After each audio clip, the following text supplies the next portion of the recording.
The Saints Raphael, Nicholas and Irene Orthodox Church lies a tomb. God, Holy Mighty, Holy Remote, have mercy on us. Holy God, Holy Mighty, Holy Remote, have mercy on us. A memorial service is underway. And unto the Holy Spirit, both now and forever, that ages of ages, amen. This is the little harbor of influence that is richer than the man within who lies in his eternal silence. A man with a legacy so rich and sung while alive and potential so untouched.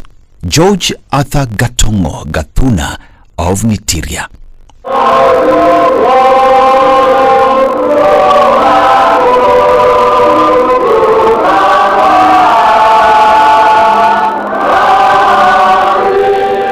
In another part of Thogoto, yet another service is in progress.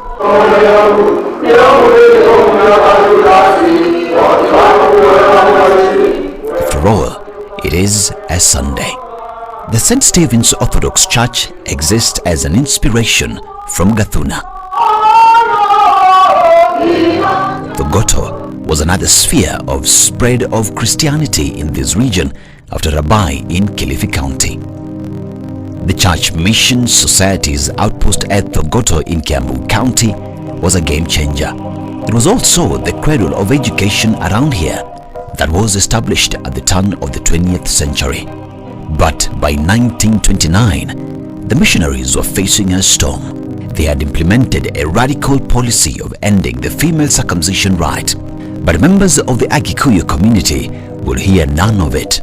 Songs leading to the actual cut soared the tides and fueled a rebellion. These are the songs that were sung at this period, the circumcision songs that were sung at this period. The idea was to sing and mention some of these things that will be done during the circumcision period, that you will be elevated from becoming a small boy to become a man, you will be elevated from becoming a small girl to a woman. Those kind of terms were seen by the church as dirty, as unholy, as unneeded. And so the locals found themselves in a lot of problems. Also polygamy was another problem. You can't be polygamous if you are a Christian. Originally, the polygamous men and women were found in church. Now, the church is saying no. So the locals kind of realize things are changing very fast. Then, on the other hand, people who are also part of this church, that is the British colonial government, are also taking over the land. This led to the first split in the missionary-driven Christianity. Some members of the local community opted to form their own churches that would accommodate some African practices. Two groups emerged. The larger Kiambu region saw the formation of the Kikuyu Karenga Education Association. The Kikuyu Independent School Association, or KISA, was largely popular in eastern Kiambu, Murang'a and Nyeri, beyond the need to preserve the local culture while upholding education. These schools were also a catalyst for the struggle for independence. By the late 1930s, these independence churches were already facing their first crisis. They did not have priests to conduct services. Local theological institutions that were established by Western churches gave them a wide berth. In 1936, a black South African Orthodox bishop called William Daniel Alexander established a seminary at Gitwamba in Murang'a. He had been contacted by a postman called James Buter, who was then working in Uganda. Alexander had earlier on trained Ugandan priest who had rebelled against the Anglican Church and formed the African Orthodox Church. There, he ordained Reuben Spartas Mukasa and his brother-in-law Obadiah Basa Jikitalo. On his part, James Buter had just been involved in the formation of the Kikuyu Central Association that was pushing the liberation agenda. While at Gitwamba, Bishop Alexander trained 7 cohorts fronted by the 2 breakaway Kikuyu organizations, that is, the Kikuyu Karinga Education Association and the Kikuyu Independent School Association. But Alexander hired a local teacher called George Gathuna as his translator. Gathuna later joined the rest as a seminarian. This is the man who would later shape the destiny of the Greek Orthodox Church in Kenya. Gaduna was born in 1905 within Waithaka, that is within Nairobi, and he studied in Rodhimito Primary School, and from Rodhimito Primary School he went to Mambere. Mambere used to be the intermediate school. It's in Dogoto, right before he joined Alliance High School. From Alliance High School, he went to Chogoria Teachers Training College, where he became a teacher.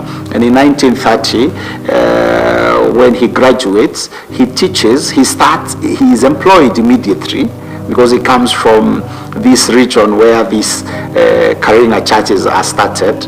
He joins, he goes to Rimuru, first school, and then later on to Waithaka, where originally he came from, to teach in the Karinga schools. Gathuna and Philip Kiande, who later founded the African Independent Church of Africa, or AIPCA, were the only two who excelled and were ordained as the first African Orthodox priest in Kenya. The rest were confirmed as deacons.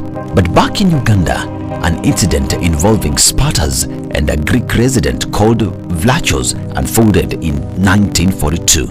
A Greek family in Kampala saw a signpost saying African Orthodox Church. They went to the church. They wanted to have their child baptized. When they went there, they realized that the priest was wearing like an Anglican. He was doing some parts of the service like an Orthodox, like a Roman Catholic, so that mix complicated things. And Vlachos told this priest, Father Spartas, "You are not an Orthodox priest." Spartas was like, "What? But I'm African. I am Orthodox. And this is the Orthodox Church. What do you mean?" Then this Vlachos explained that what you have as an Orthodox Church is different from what I go to and consider an Orthodox Church. Then Spartas was very patient. He gave him an opportunity. He explained to him, "We belong to the Greek Orthodox Church. And the Greek Orthodox Church has a church in the neighboring country, Tanzania, in Moshi.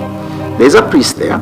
I'm going to take you there. He's going to explain to you all about our church, and you'll see what I mean by this difference." The Ugandans didn't waste a lot of time. They went there. Hearing this was the authentic Orthodox Church, they went forward. They went there.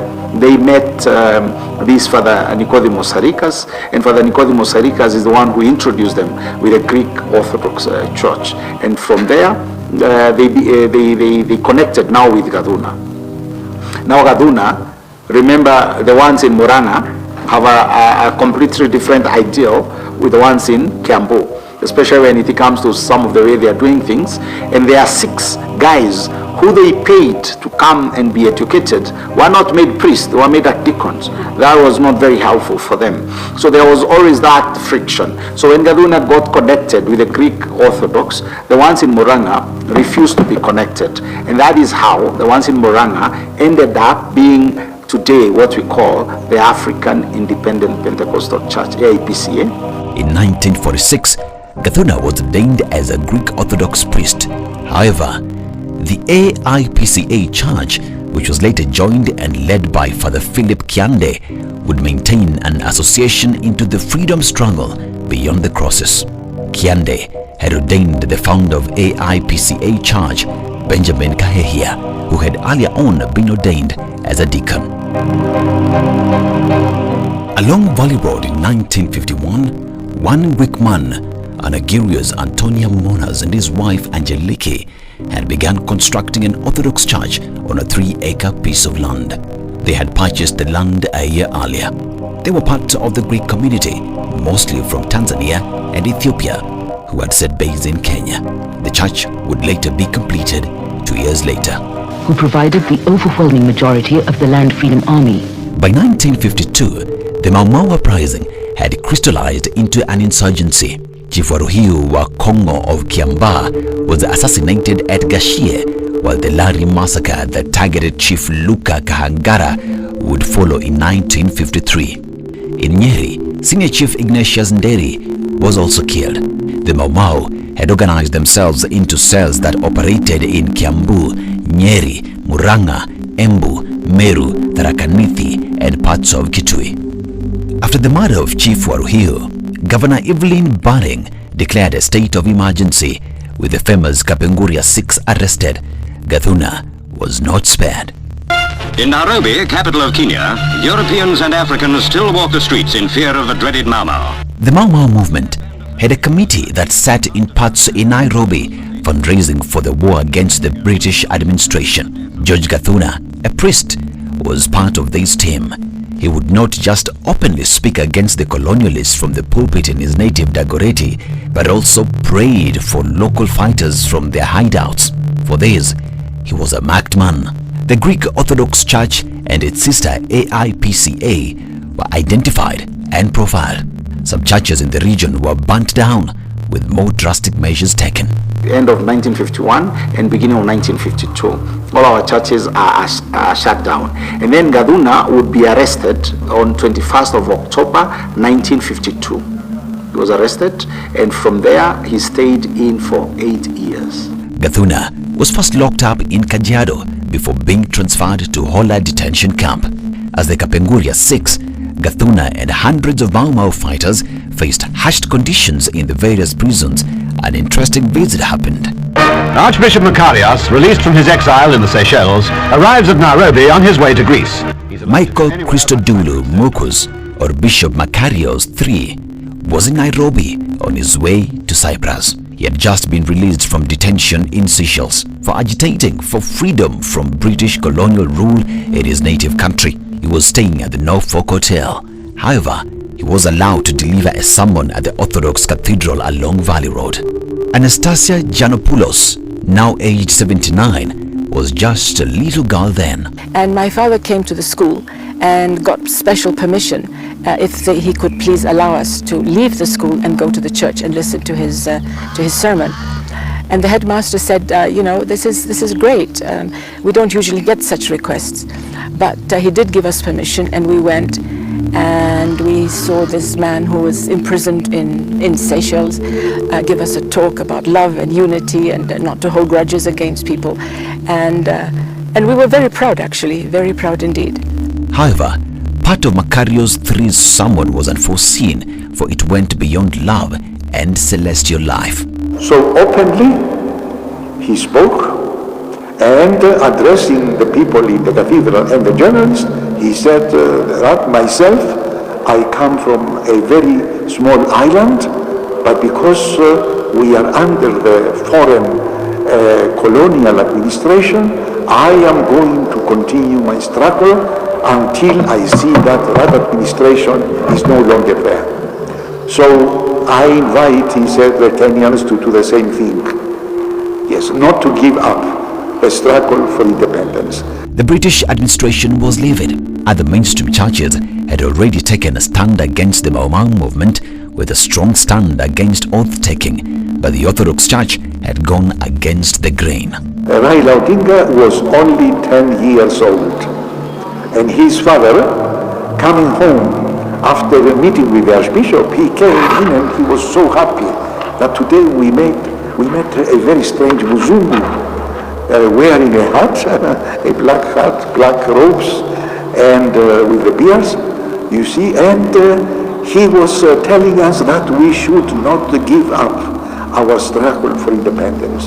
And I think that moment for them, it was a historic moment, because now they took it more deeply and more seriously, that they should continue their fight against the colonial government. For standing with Africans in their quest for freedom, the Orthodox Church earned itself a place in the colonialist bad books. Because the Orthodox Church was a proponent of Mau Mau. They were teaching about protesting and seeking for independence. They were rejecting anything that was of the British colonial rule.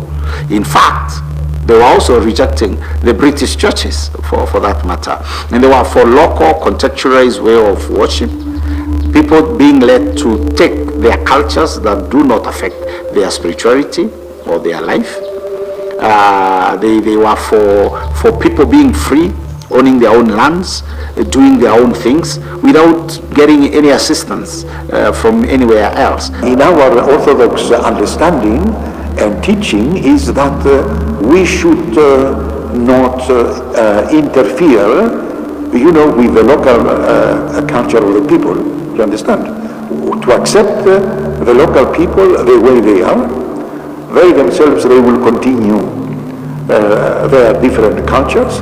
You understand? And because the culture, especially of the Kikuyus, but also of the other tribes here in Kenya, goes very well with our Orthodox. That is why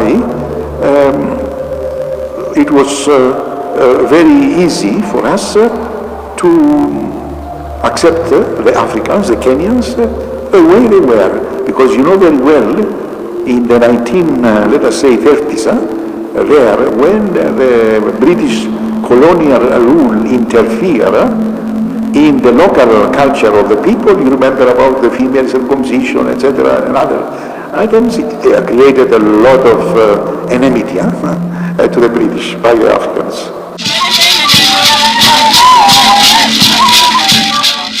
Indeed, female circumcision or female genital mutilation, as it has come to be known, has been a hot potato for successive governments in Kenya. It was only in 2011 that the right was officially banned in the country. This followed a sustained push by local and foreign organizations against the act. The support from the Orthodox Church saw a solidarity of sorts between Kenya and Cyprus. In 1971, Bishop Makarios, who was now president of Cyprus, would land in Kenya on matters termed as an ecclesiastical visit.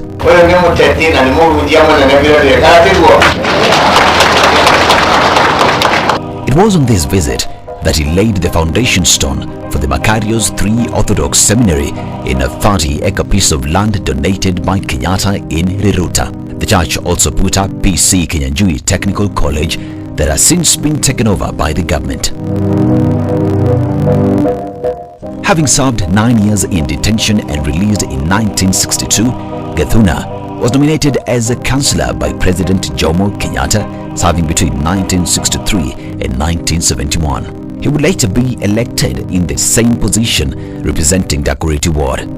He succeeded Margaret Kenyatta, who went ahead and served as the first African woman mayor in Nairobi. However, the 1974 elections proved to be a situation for Gathuna as a religious leader and politician. In Dagoretti constituency, two candidates were vying for the seat. One was Dr. Njoroge Mungai, who was Jomo Kenyatta's cousin and personal physician. His main opponent was Dr. Johnson Muthiora, who enjoyed the support of various political leaders, including then Vice President Daniel Arap Moi and Charles Njonjo, then serving as Attorney General. Muthiora was an Orthodox member, unlike Mungai. Gathuna supported Dr. Mungai. Well, he lost the seat to Muthiora. Local Orthodox priests ganged up and petitioned the synod in Egypt to defrock Gathuna, accusing him of high-handedness, and they succeeded in 1979. And according to my investigations, after all these years here, when you are an African, you have a kind of, let us say, egoistic element, which is, of course, in each and every nationality. So, because he was strict with his fellow people, they themselves, they could not understand the role of such a personality. So, for this reason, they decided to punish him and not to allow him to continue that great mission in the church. Pray for the repose of your departed servant, George the Bishop, our brother and father and conservative in Christ, who has fallen asleep. Gathuna died in 1987 of diabetes-related complications due to old age. However, his honor was restored in 1993 posthumously. He was buried at the Saints Raphael, Nicholas and Irene Orthodox Church in Thogoto, Kikuyu, in Kiambu County. Makumbusho yako iwe ya milele. Makumbusho yako iwe ya milele. Makumbusho ya milele na milele. Every year, Annual prayers are held in his memory, graced by his surviving grandchildren.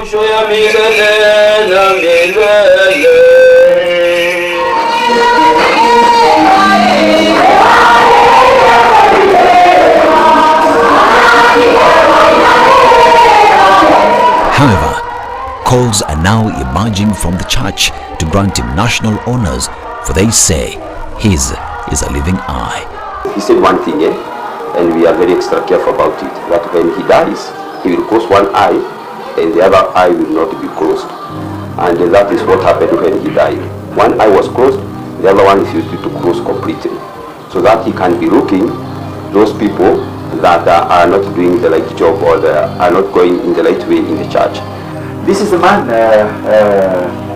His Grace Bishop George Ada Gatomo Gadona, our founding father, the founding father of the African Orthodox Church of Kenya, as well as one of the Mau Mau liberation fighters, one of the person who was at the port where everything was done in this nation, where in the 1950s some of those people were snatched. A lot of people in Kenya know only of the Kapenguria 6, but they don't know that there was one clergyman who was arrested, the only one arrested during the Mau Mau liberation movement. Our most humble request, and the greatest thing the government of Kenya can give this man and can do to this man and his family, it is to recognize him as a hero in this nation, among the greatest soldiers of this nation.